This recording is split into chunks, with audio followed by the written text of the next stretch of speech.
Good morning বন্ধুরা, কেমন আছেন সবাই? তো welcome to my new blog. তো ঘুম থেকে উঠে চলে এসেছি ফ্রেশ হয়ে এক কাপ চায়ের জন্য, যেটা না খেলে সারাদিনের এনার্জি আসবে না কাজ করার।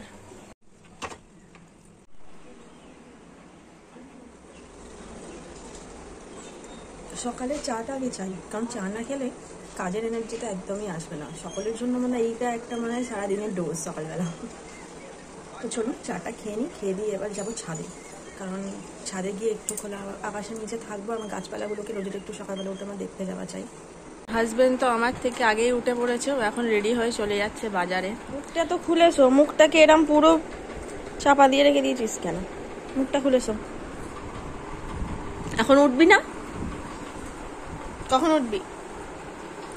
কি করে ঘুমা, চলে যাবা যাকে এবার ছাদে।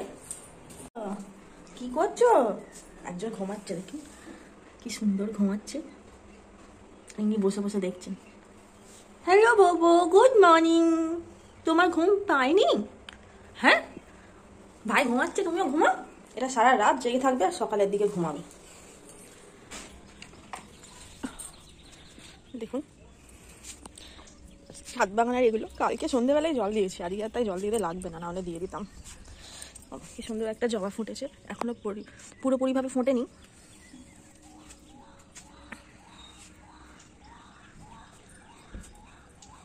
ছাদ থেকে নামতে নামতে দেখি এই দিকে ঘুমোচ্ছে, রোজ জেগেছিল কি সুন্দরভাবে শুয়ে পড়েছে। দেখুন, ও বাবা, দিদির পায়ের আওয়াজ পেয়ে উঠে পড়েছে।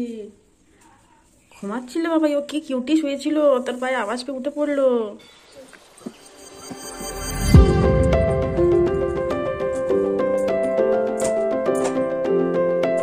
তো বর এখানে চলে এসেছে বাজার নিয়ে, দেখুন বাজার সাজিয়ে ফেলেছে। কারো কিছু লাগলে তাড়াতাড়ি চলে আসুন। মেয়ে এদিকেও ব্যায়াম প্র্যাকটিস করছে সকালবেলা উঠে। আমারও প্রায় সব কাজ কমপ্লিটই হয়ে গেছে, এবার যাবো স্নান করতে। বন্ধুরা, স্নান টান করে রেডি হয়ে গেছি, এবার চলে যাই পুজো করতে, কারণ নীলষষ্ঠীর উপোস, বাবার পুজো করতে হবে। যাই।